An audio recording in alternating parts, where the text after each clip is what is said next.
በዛሬው ቪዲዮዬ 6 ክፍል ቤት በብሎኬት ስራለን ላላችሁና 60 ቆርቆሮ በብሎኬት ብንሰራ ምን ያህል ይጨርሳል ላላችሁን ሰዎች ለሁለቱ ጥያቄዎች ምላሽ ይሆናል ያልኩትን ቪዲዮ ይዤላችሁ ቀርብ ያለው 60 ቆርቆሮ 6 ክፍል አድርገን ብንሰራው ሳሎን 550 በ4 ሜትር የሆነ ይወጣዋል። መኝታ ቤት 3 ሜትር በ350 የሆነ ይወጣዋል። ኪችን 2 ሜትር በ3 ሜትር፣ ሽንት ቤት የውጭና የውስጥ ሽንት ቤት እና ሌላ ተጨማሪ 3 መካከለኛ ክፍል 3 ሜትር በ350 እያንዳንዳቸው ስፋት ያላቸው እንዲሁም በረንዳ 8 ሜትር በ1 ሜትር ከ20 ይወጣዋል ማለት ነው። እንግዲህ ይህን 6 ክፍል ቤት ሙሉ በሙሉ ጥንቅቅ ብሎ ያለቀ ከነ ሙሉ ፊኒሺንግ ሰርቶ ለመጨረስ የወጭ ዝርዝሩን አንድ ባንድ እናያለን ማለት ነው።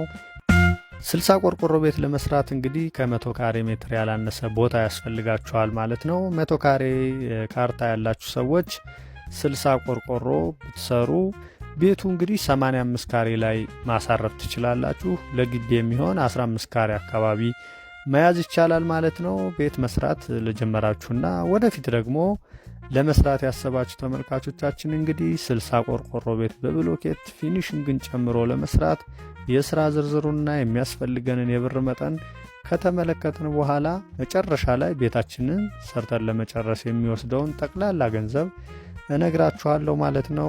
ወደ ዝርዝር ስራዎቹ ስንገባ እንግዲህ ቅድመ ዝግጅት ያስፈልገናል። በመጀመሪያ ለቅድመ ዝግጅት የውሃ ማጠራቀሚያ፣ ስቶር እና የመሳሰሉትን ነገሮች ልናዘጋጅ እንችላለን። ለዚህ ጠቅለል አድርገን 40 ሺህ ብር እንይዝለታለን። ለቀያሽ ባለሙያ እስከ 10 ሺህ ብር እንይዛለን። የተቀየሰውን ደግሞ የሚቆፍርልን ለትሬንች ኤክስካቬሽን አሁንም 10 ሺህ ብር እንይዛለን።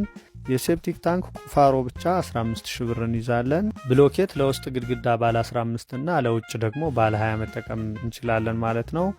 ለባለ 15 እንግዲህ ለውስጥ ግድግዳ 800 ፍሬ ያስፈልገናል። በፍሬ አሁን ላይ 90 ብር እየተሸጠ ነው። 72 ሺህ ብር ለውስጥ ግድግዳ ብሎኬት እናወጣለን ማለት ነው።